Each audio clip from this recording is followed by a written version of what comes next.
We've decided to make some changes to the beach trip. My mother-in-law's voice dripped with fake sweetness through the phone. The resort has limited space, and well, your three are just so energetic. We think it's best if they sit this one out. I gripped the kitchen counter, watching my kids, Emma 8, Lucas 6, and Sophie 4, playing in the backyard through the window. They'd been counting down the days to this family vacation for months, their beach toys already packed. Let me get this straight, Linda. I kept my voice steady. You're uninviting my children from the annual family beach trip, but taking all their cousins.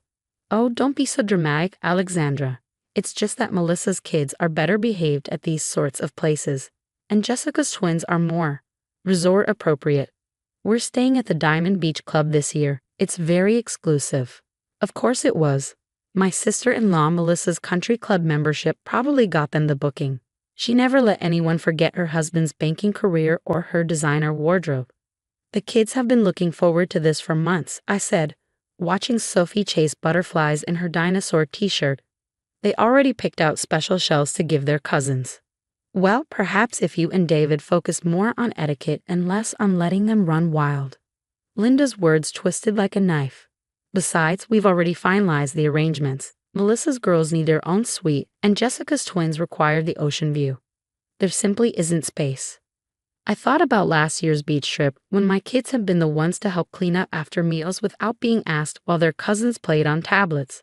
How Emma had shared her beach toys with everyone, and Lucas had helped his younger cousin overcome his fear of waves. Does David know about this decision? I asked, mentioning my husband. Oh, he understands. It's for the best, really. The Diamond Beach Club has standards. Just then, I heard squeals of laughter from outside. Lucas had set up the sprinkler, and all three kids were running through it, their joy pure and uninhibited. No designer clothes, no forced manners, just genuine happiness. You're right, Linda, I said finally. The Diamond Beach Club does have standards, and thankfully, so do I. What's that supposed to mean? It means my children won't be anywhere they're not fully welcomed. Enjoy your exclusive vacation. I hung up before she could respond, my hands shaking but my resolve firm. The kids were still playing outside, blissfully unaware that their grandmother had just deemed them unworthy of the family vacation. David found me at the kitchen table that evening, after the kids were in bed. One look at my face, and he knew something was wrong. Your mother called, I said quietly. She's uninvited our kids from the beach trip. Apparently, the Diamond Beach Club is too exclusive for children who actually act like children. His face darkened. She did what?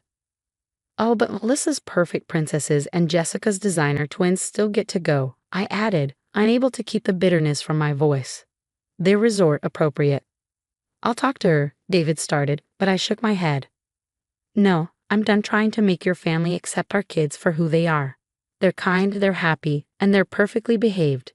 If that's not good enough for your mother's precious resort vacation, then we'll make our own plans. David was quiet for a moment, then asked, What are you thinking? I pulled out my laptop, opening a familiar webpage. Remember that cute little beach house we looked at last year? The one on Crystal Cove? It's still for sale. Alex, that's a huge investment. You know that inheritance I got from my grandmother. I've been saving it for something special. What's more special than showing our kids they don't need anyone's approval to be worthy of wonderful things? As I clicked through the photos of the modest but charming beach house, I thought about Linda's dismissive tone, Melissa's stuck-up attitude, and all the times our children had been made to feel less than by their father's family. Besides, I added with a small smile, Crystal Cove is known for its sea turtle nesting season. The kids would love that way more than some stuffy resort. David looked at the photos, then at me. You're serious about this? Dead serious. Let them have their exclusive resort. We'll build something better. Memories our kids will cherish forever, in a place where they'll never have to apologize for being themselves. What I didn't tell David was that I'd already checked the weather patterns for the summer. The Diamond Beach Club sat on a stretch of coast notorious for its hurricane exposure. Crystal Cove, protected by a natural barrier island, was significantly safer. But that would be their problem to discover later. As I sent the email to the realtor requesting a viewing, my phone buzzed with a text from Linda. I hope you understand this is really for the best. The resort has such lovely etiquette classes for the other children. I didn't respond. Instead, I looked at the photos pinned to our fridge. Emma helping at the animal shelter, Lucas at his messy art show, Sophie proudly holding up a jar of bugs she collected. My wild, wonderful, uninhibited children who deserve so much better than being excluded by their own family.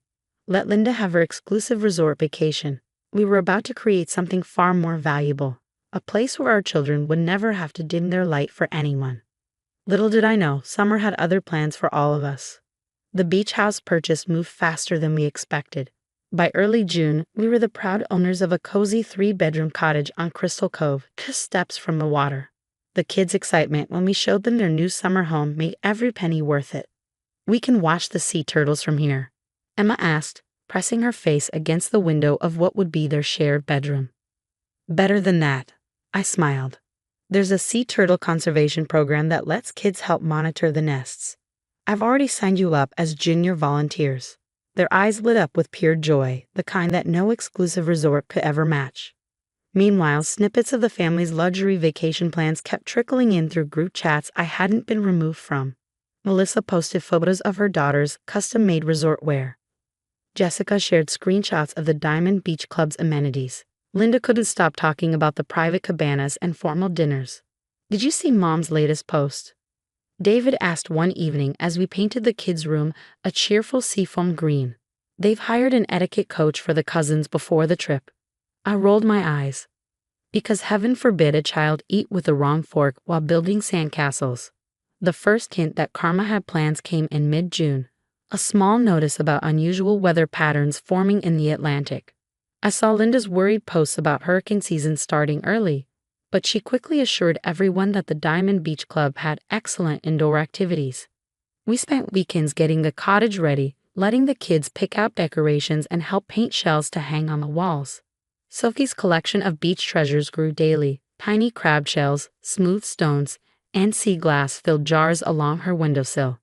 Then 2 weeks before their scheduled resort vacation, the weather reports turned serious. My phone rang on a Tuesday morning. Linda's name flashed on the screen. "Alexandra," she said, her voice tense. "I suppose you've seen the weather reports?" "About the potential hurricane?" "Yes, we've been monitoring it for our area too." "Well, the Diamond Beach Club is being cautious. They're suggesting we might need to postpone." I could hear the panic beneath her forced calm.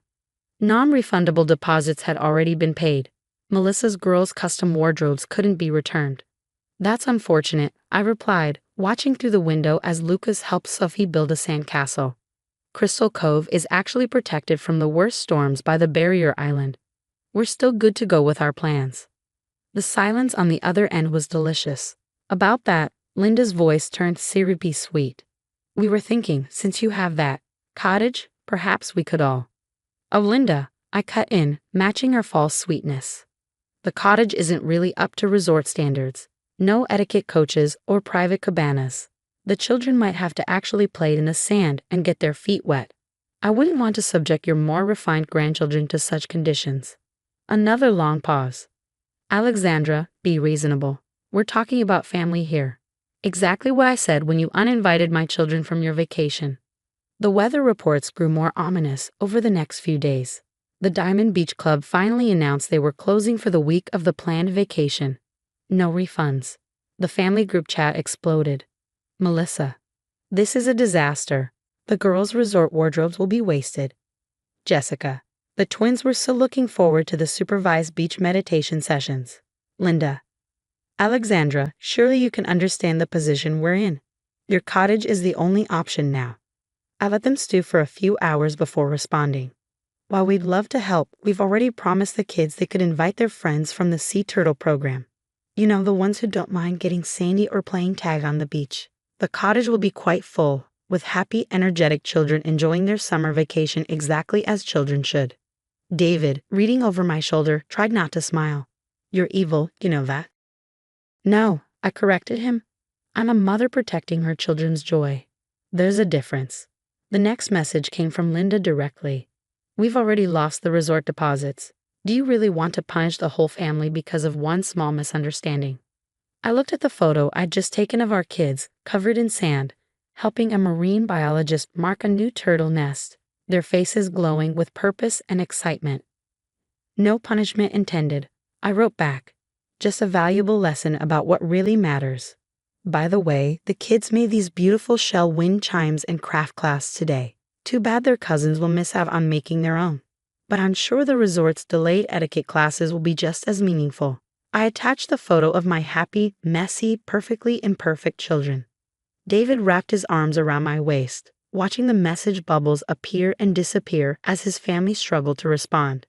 You know they're going to hold this against us forever, he said. Maybe, I agreed.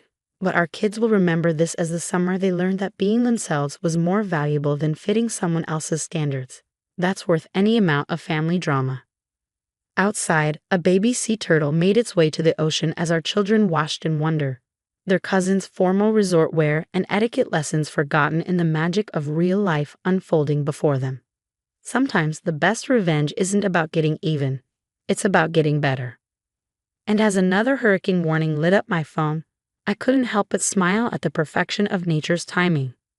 The hurricane, as predicted, hit the Diamond Beach Club area hard. Meanwhile, Crystal Cove remained peaceful, protected by its natural barrier island, just as I'd researched months ago. Our cottage became a haven of summer memories while my in-laws scrambled to salvage their ruined vacation plans. Mom, look. Emma called out one morning, pointing to tracks in the sand. Another turtle nest. We gathered around as the conservation team marked the spot. My phone buzzed with yet another message from Linda. Surely you can make some room. The children are devastated about missing their vacation. I watched as Lucas carefully helped measure the turtle tracks while Sophie took notes in her junior volunteer notebook. These are the same children deemed too unruly for a resort vacation, now trusted by marine biologists to help with their research. The cottage is full of happy children, I replied, just not the ones you approved of. The photos we posted told the story better than words ever could. Our kids leading beach cleanups, Emma giving presentations to visitors about sea turtle conservation, Lucas teaching younger children how to identify different shells, and Sophie being interviewed by the local news about being the youngest Turtle Patrol volunteer. The comments poured in. What amazing children. Such wonderful community involvement. Future marine biologists in the making. Linda's response was telling. I suppose some children are better suited to outdoor activities. Yes, I wrote back. Some children are better suited to actually making a difference instead of learning which fork to use for salad. David found me on the deck that evening, watching the sunset. Mom's beside herself, he said, sitting next to me. Apparently, Melissa's girls are refusing to wear their resort outfits now. They want Turtle Patrol shirts instead. I couldn't help but laugh. How tragic. Designer wardrobes defeated by cotton t-shirts and a worthy cause. The breaking point came when the local paper featured an article on the Sea Turtle program, prominently showcasing our children. The photos showed them in their volunteer shirts, sandy and sunburned but beamy with pride, as they explained their work to the reporter. Linda's call came immediately. I suppose you think you've proved your point, she said when I answered. No point to prove, Linda. My children are exactly who they're meant to be, kind, curious, and passionate. They don't need a resort's approval to make a difference in the world. We could have given them connections, social skills, opportunities. They've made their own connections, I interrupted. With marine biologists, conservationists, and people who value substance over style. Those are the opportunities that matter. The summer ended with a celebration at the cottage. The kids had helped protect dozens of turtle nests, made lasting friendships with their fellow volunteers, and learned more about confidence and self-worth than any etiquette class could teach. As we packed up to head home, Emma handed me a jar of carefully collected shells. Can we give these to the cousins? She asked. They look kind of sad in their photos. My heart swelled with pride. Even after being rejected, my daughter's first instinct was still kindness. Of course we can, sweetie, and maybe next summer, if they're interested, they can join you on Turtle Patrol. The following week, we received an unexpected letter from the Diamond Beach Club. They were permanently closing due to hurricane damage. Linda's non-refundable deposits were lost. Meanwhile, Crystal Cove was featured in a national magazine for its successful sea turtle conservation program. The article included a photo of our kids helping a nest of hatchlings make their way to the sea. At a strained family dinner months later, Linda sighed. I suppose there's something to be said for more natural vacation experiences. I looked at my children, who were eagerly showing their cousins their Turtle Patrol badges and photos of baby turtles. There's something to be said for accepting people, especially children, exactly as they are, I replied. Sometimes the most precious things in life don't require a dress code. The next summer, our cottage hosted not just our kids, but their cousins too. Designer clothes replaced by volunteer shirts, etiquette lessons forgotten in favor of early morning turtle patrols. Even Melissa had to admit that her daughters seemed happier making a difference than making appearances. As I watched all the cousins work together to mark a new turtle nest, Linda appeared beside me. I was wrong, she said quietly, about the children, about everything. Yes, you were, I agreed. But they're teaching us all something valuable, aren't they? That true worth isn't about being resort appropriate. It's about being real, being passionate, and being kind. Later that evening, as the kids roasted marshmallows and shared turtle stories around our beach bonfire, I realized we had built something far more valuable than any luxury resort could offer, a place where children could be children, where differences were celebrated, and where the only standards that mattered were those of kindness and authenticity. Sometimes, the best revenge isn't about making others regret their choices, it's about creating something so wonderful that they can't help but wish they'd chosen differently. And as another turtle nest hatched under the summer stars, I knew we had given our children something priceless. The confidence to know that being themselves was always enough.